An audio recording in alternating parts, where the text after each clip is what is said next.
I was trying to show the steps of how Impossible works.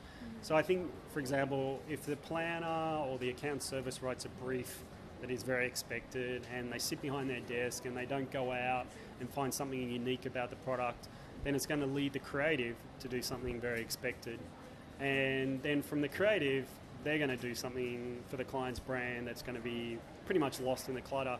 And then it's going to get to the client, and the client's not going to increase their sales. So I think you do need to do something that's pushing a little bit of the boundaries, something that the client feels safe with, but like the Tontine pillow. You know, Tontine pillow isn't something that's crazy and it's going to destroy the brand.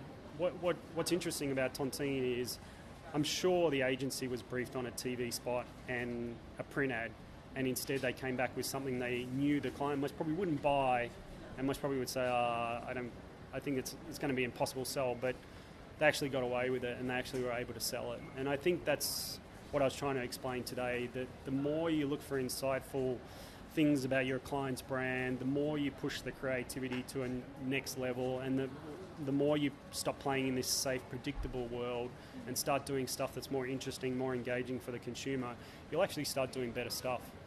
And your sales will increase. And I think that at the end of the day, it all ripples down. And the problem is clients these days don't trust us because we don't get results for their brands.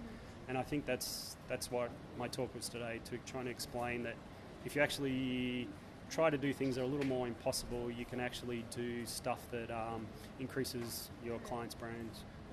You have to, like the pillow one is, it's my favourite ad. But the thing is, you have to keep trying. I heard the Heineken ad went on for something like 2 years, the one with the big fridge, and they kept selling and kept selling and kept selling. The client said, no, I don't want to see this. And I heard even the BBH guys like, we don't want to see this. And eventually they sold it. So it's like, and everyone loved it. People who aren't in advertising were pasting on their Facebook. People were talking about it at parties. And people just talked about it all the time. And why? Because someone didn't take no for an answer and they kept doing it. But you got to be careful. You don't want to annoy the client. you got to know when to pick your battles. I think it's just the way the industry's evolved. I think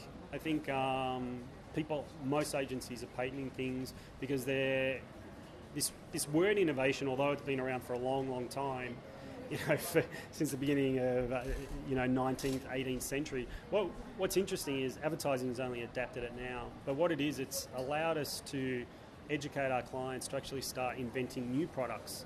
And I think there's just something that clicked with advertising people just recently, where they've started to realise, hey, we can actually use our knowledge to actually create interesting products. So, and that's what our agency's been doing. My friends have also been doing it, and everyone's starting to patent. We've been patenting a lot of stuff recently. So, it's really interesting. It actually, by patenting these things, and if it's a shared thing between the client and the agency, both of them can make a lot of money off these new products.